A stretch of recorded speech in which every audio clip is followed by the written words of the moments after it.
Swing with the Phoenix to do a little extra damage. We're now ahead on life. Here we go. Now we got the combo, everybody. This is the combo. We finally did it. We finally did it. Oh my goodness. This took so long to do. Okay. Sacrifice the Phoenix. Comes back. Down. They mill. Sacrifice again. Oh my god, it's actually finally working. Ping our opponent. Ping us. Sack again. We did it.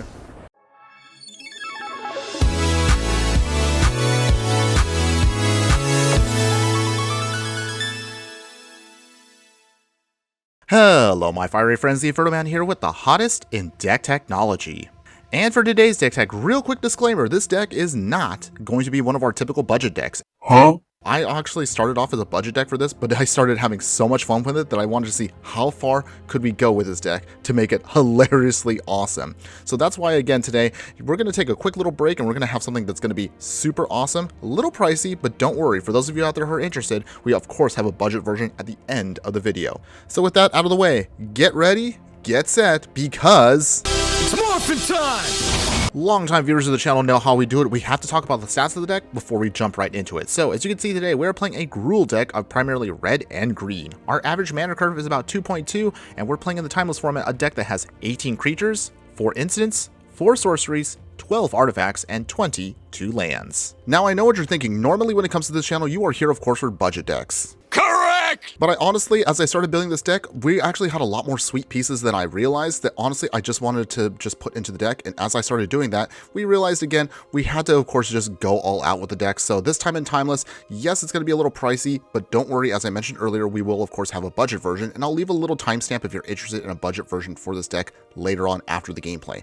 But with that, let's show you again what we're trying to do today. Basically, this is a burn style combo deck. So of course, if it's burn style, you know me, I love burn decks. To put it another way, we're going to try to then take advantage of this deck by trying to play the best version of Yu-Gi-Oh! In a Magic the Gathering deck on Arena by flipping cards face down and face up for additional value. I'll place these 2 cards face down on the field. So how do we make this whole combo work? So let's talk about, of course, one of the newest cards from Karlov Manor, Yaros, Roar of the Old Gods. This Gruul 4-mana Centaur Druid's a 4/4 that says, other creatures you control have haste. Whenever one or more face-down creatures you control deal combat damage to a player, draw a card. Whenever a face-down creature you control dies, return it to the battlefield face-down under its owner's control. If it's a permanent card, then turn it face-up. Woo, that is a little complicated, I know, but we're going to basically break this down into one simple thing. There are a couple different ways you can cast cards face-down. So, for example, Ash Cloud Phoenix here has the Morph ability. In other words, this means you can cast the card face down as a 2/2 and a creature for 3 mana, and then you turn it up for the Morph cost. Pyrotechnic Performer has the Disguise mechanic. Are you still with me? Huh? So with this, the Disguise mechanic allows you to cast the card face down for 3 as a 2/2, but it has Ward 2. Totally not confusing, right? Okay. Turn it face up at any time for the Disguise cost. And then finally, we have Hidden in Plain Sight. This allows you to cloak a card. So to cloak a card, you put it onto the battlefield face down as a 2/2 with Ward 2, and then you turn it face up anytime for its mana cost if it's a creature card. Totally not confusing on this. So how exactly do all these face down cards even manage to even pull off a victory here? Good question! Well, I'm glad you asked. So here's the final piece to the whole puzzle. Altar of Dementia. So this 2-mana artifact just allows us to sacrifice a creature, and then target player mills cards equal to the sacrificed creature's power. We don't need to worry too much about the mill ability, but again, the fact that it's instant speed sacrifice for free, that's what we're trying to look for this deck with Yaros. So here's basically the whole game plan. Plan A to the deck, you have Yaros out, you then have Altar of Dementia out, and then ideally you want to have Ash Cloud Phoenix out. So this card allows us then to do some extra damage. It's a flying little phoenix here. When it dies, it returns to the battlefield face down under your control. We don't really want to pay the 6 mana morph, that's way too expensive. However, as you can see right here what it says, when Ash Cloud Phoenix is turned face up, it deals 2 damage to each player. So in other words, we need to loop Ash Cloud Phoenix with Altar of Dementia as long as we have Yaros out. As you can see from the example I'm going to give you right here, here, basically, once Ash Cloud Phoenix just dies, it flips back up with Yaros. As it flips up, it'll deal 2 damage to us and to our opponent. However, then we can use Altar of Dementia to sacrifice it, and then it comes back as a face-down creature. From there, when it comes face down, it'll flip face up with Yaros because it triggers the ability, and basically you get to loop this until you get to victory. There is, however, one catch to this. As it just mentioned, Ash Cloud Phoenix will also hurt you too. So in other words, the key to getting this victory is you need to make sure you have enough life ahead of your opponent in order to get this loop going. That's why you'll notice on the side here we have Witch's Oven, which does look very janky as an option here, but being able to create at least 1 or 2 food tokens can sometimes mean the difference between just looping the combo infinitely and then having some mana up to then keep yourself alive, or you may end up just double KOing you and your opponent. So keep in mind when you're trying to do this combo. In order to ensure we have a little bit of extra layers to the deck, we also have Pyrotectic Performer here. So as I mentioned earlier, it has the disguise mechanic, but also it reads, whenever the performer or another creature you control is turned face up, that creature deals damage equal to its power to each opponent. So basically when this flips up, it just can burn out our opponent. And if we could have this up along with Ash Cloud Phoenix, we could burn out our opponent even faster, and then hopefully we can just beat them before we burn ourselves out, of course. Finally, we need a little bit of extra support to ensure we can get our creatures face down. So that's why we have Hide in Plain Sight, as I mentioned earlier. The sorcery just reads, when you look at the top 5 cards of your library, you can cloak 2 of them and put the rest into the bottom of your library in a random order. In other words, it's a really slow and controlled version of Collected Company, but it's again perfect for our deck. And then finally, Expose the Culprit here. So this 2-mana instant allows us to choose either one or both options here, which allows us to either turn a target face-down creature face up, or we can exile any number of face-up creatures we control with Disguise in a face-down pile, shuffle the pile, then cloak them. We don't really care about the shuffle part, but again, it just helps us kind of flip up and flip down stuff. If we time everything correctly here, you can actually combo off with Expose the Culprit, Pyrotechnic Performer, and Ash Cloud Phoenix. And then finally, our extra little support pieces to give us a little bit more mana and to make sure we can cast everything a little bit faster. We have Land of War Elves and Elvish Mystic as our mana dorks to make sure we can get Yaros out. Our only other final support piece will be Mishra's Bauble here. Nothing really super crazy about it. It's just a sweet free artifact that allows us to get a little extra card draw. But actually it goes well with the fact that we are utilizing, of course, fetch lands with the deck to make sure that we can get the right draws we need. Finally, speaking of those lands, we have, of course, some mountains, we have a forest, we have a Boseiju, a Den of the Bugbear, we have, of course, all the dual lands that we can afford. Yes, we are actually going to take advantage of the commercial districts because the Surveil ability will allow us to filter a little bit better if we do crack our wooded foothills to get the commercial districts out. Finally, of course, some Copperline Gorge, and of course Stomping Grounds, because those are staples for this style of deck.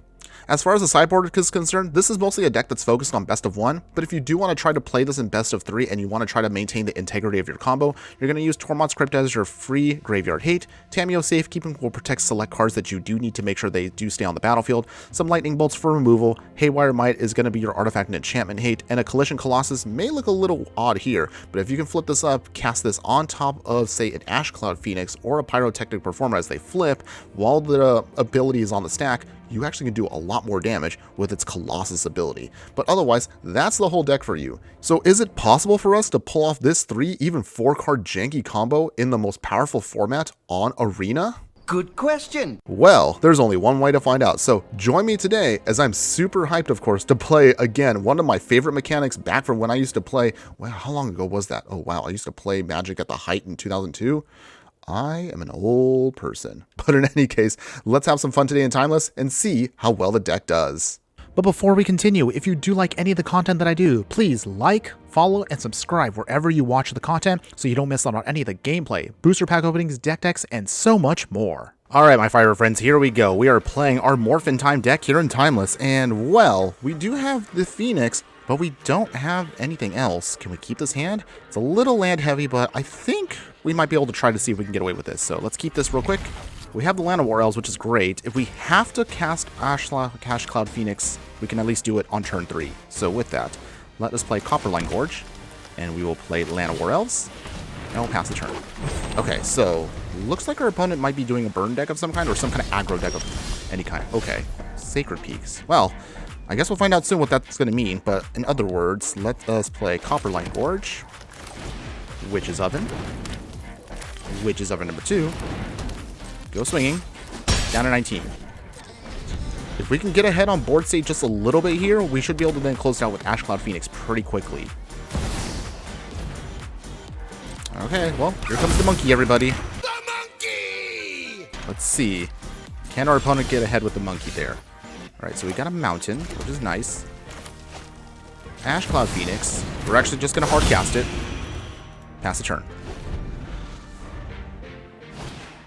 Territorial Kavu.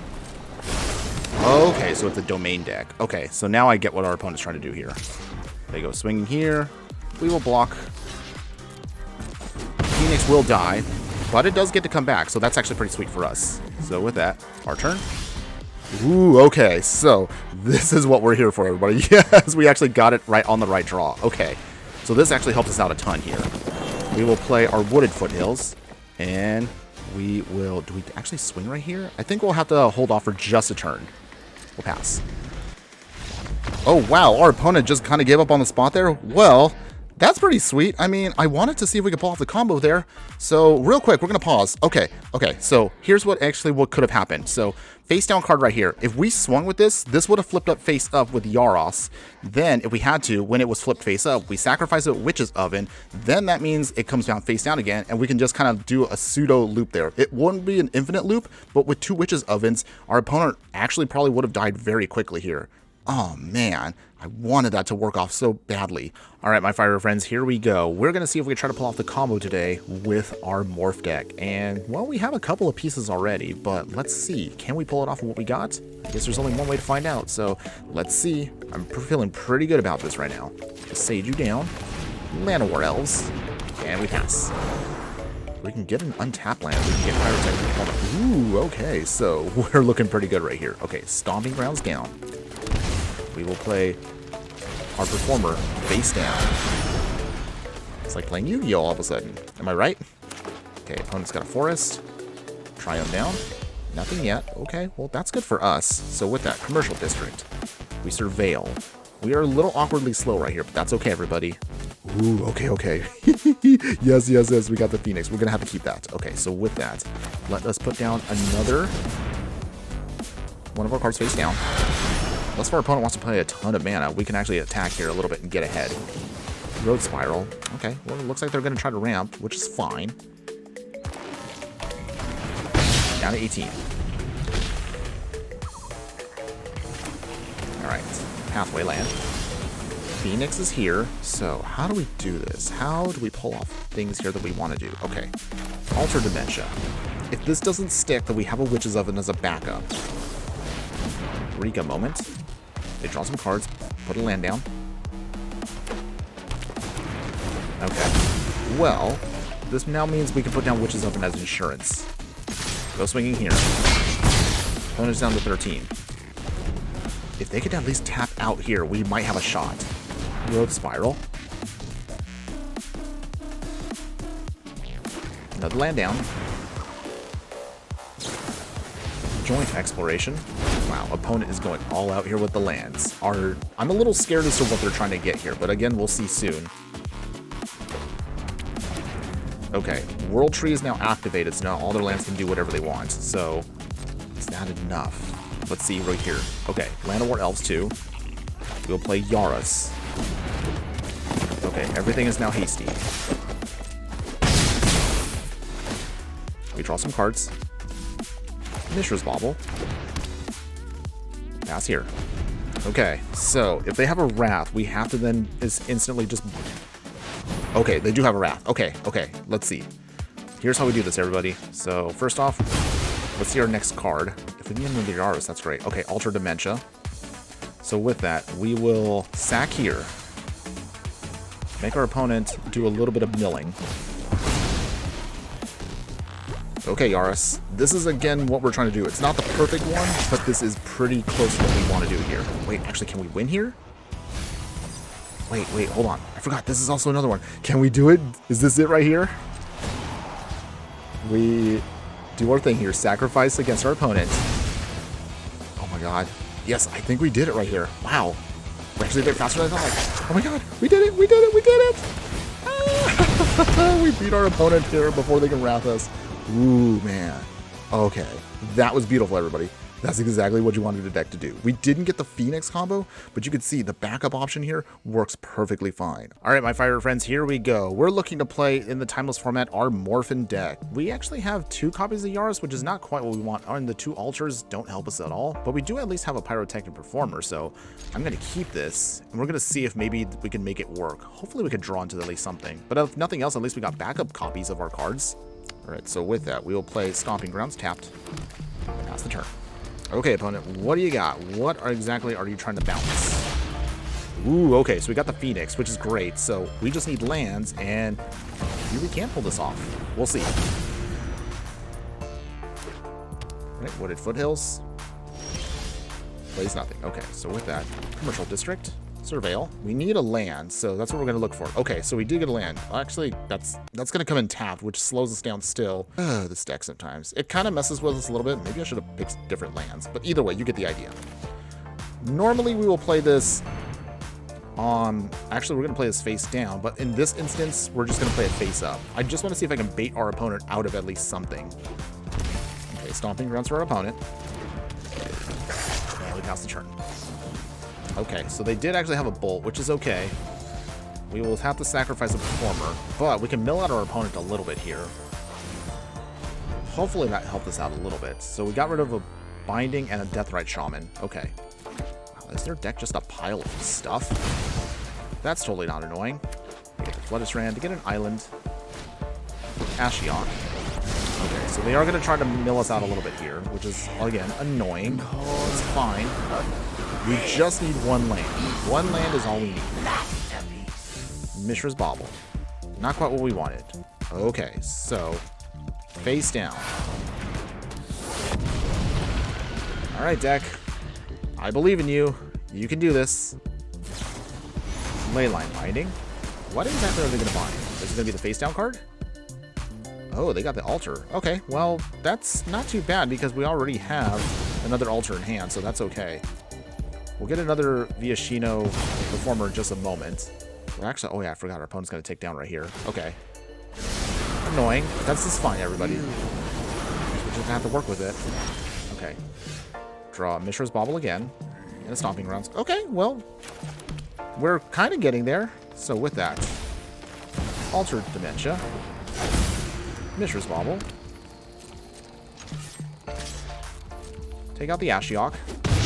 They can only take down 1 more time. Okay, well, we're very, very close to going off here. If our opponent can tap out, then we've got this wand. Oh, well, Burrow's a little awkward here, but that's okay. That's okay, everybody. We can still get it with what we got. Field of the Dead. Scary, but it's still a ways away before they actually do anything. They take down Ashiok. Ashiok's off the field. Okay, can we do this here? Okay. I believe in us. I believe in us, deck. Elvish Mystic. We don't need that, but that's okay. We draw. Okay. Can we do this here? Let's see. This is taking like so many times. For those of you who are still watching right now, you have no idea how many takes I've had to do to try to pull this off. But let's see. Okay, I think I got this now. Sacrifice our face down creature. We flip it up. It's time to morph, everybody. So let's see if we can pull off this morph combo right here. Swing with the Phoenix. Do a little extra damage.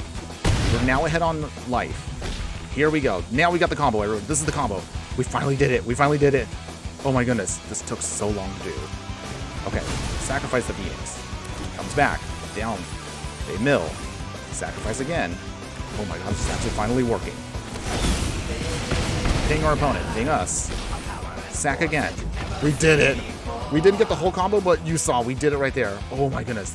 You don't even know how many takes that took, everybody. Oh my goodness. That actually took a little bit longer than I thought. Actually, it took a couple hours to pull this off, but we finally did. Whew. You got to see it. Oh, that was great. Even if we didn't get to finish the whole thing, you got what we were trying to do there. And there you have it, everybody. So that was our Morph and Time deck for you in Timeless. And you tell me in the comments below, what do you think? Would you play this deck in any way, shape, or form? As much as, again, I love what this deck is trying to do, trying to make a 3-card combo deck work in an extremely fast format like Timeless just doesn't work as well as I thought it was. It takes a little bit of time for us to get the combo pieces together because it does take at least minimum 3 pieces to ensure the deck actually pulls it off. Still, I'm honestly satisfied with what the deck is trying to do. We might have to do a couple of minor tweaks here and there to the actual main deck, but again, it's not going to be anything super horrid because most of the pieces already we have are pretty much going to be the best you can use for this style of deck. One quick disclaimer I want to give everybody is you'll notice that most of our matches today were not ranked, and the main reason for that is Show and Tell has made the ranked matches very unfun, and it honestly wasn't very fun also for content to record. I mean, I went through a ton of matches, and what you see on screen right now is the best match we were able to get out of a Show and Tell deck. Most of the time, we just got blown out, so that's why I decided to do unranked just for this video. So just, again, for those of you who are curious about why we didn't do ranked, you'll now see why. Now, for those of you who are interested, and I know, again, this channel focuses on budget decks, for those of you who stuck around this far into the video, give a shout out below because you are my true fiery friends, and I'm about to show you right now how you can make this deck actually doable even on a budget. The budget version that you see right here will take, of course, a couple of hits in consistency, and you're going to see why. Mostly because we really want to just try to maintain the core of the deck, which is, of course, keeping the Altar of Dementia, keep, of course, Yaris, Ash Cloud Phoenix. These are, of course, what you absolutely do need. However, because we're going to have to scrape a bunch of the rares because we want to keep this budget as low as possible, which is going to be 12 rares, we're going to be, of course, looking at some alternate cards that we can flip up instead. So instead, you're going to have Vengevine and Creeper. Really cool if you could flip it up because, of course, it'll destroy a target artifact or enchantment an opponent controls. For, of course, another bit of pump, we have Offender at Large here. 3 copies of this when you flip this up. Target creature will get +2/+0 until end of turn. And then finally, in the end of it, it's going to be Boltrak Clan Basher. The 6-mana 3/2 can be flipped up. It doesn't really do anything else, but it does have Double Strike and Trample, which can be great as a surprise finisher for the deck. Obviously, we're going to have to tone down a ton of the rares in the land slots, but of course, as I mentioned before, since this is going to be the budget version, this is going to be the best we can work with. So we have 9 mountains, 5 forests, we have game trails here. Technically, it is a rare, of course, in paper, but for here in Arena, it's an uncommon, so we will count it, and some rugged highlands here as our tap lands of choice.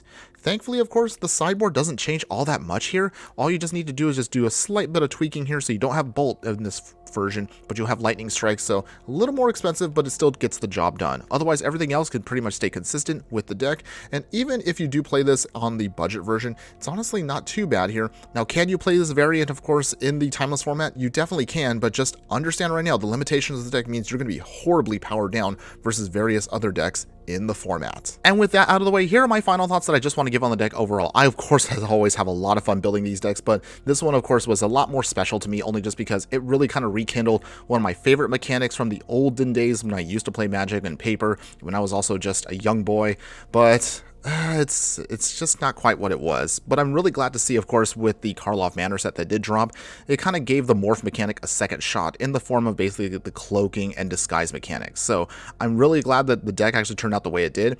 And for those of you out there who are interested, if you are a fan, of course, of the old school mechanic of Morph, but maybe you just like flipping things up, maybe if you're a fan of Yu-Gi-Oh, this kind of gives me that same vibe too. If you're a fan of combo decks that actually can really burn out your opponent out of nowhere, by all means, give this deck a try. And I assure you, whether you played the super cranked out version that we played today, or if you want to play the budget one we just revealed to you, you'll have a lot of fun doing so. It's actually very unique among many of the other decks that are currently out there in the format, and I assure you, you will definitely not be disappointed. That's all I have for you today. Thanks again for watching, everyone, and just remember that no matter what you do play in the game of life, always be sure to burn bright. Later.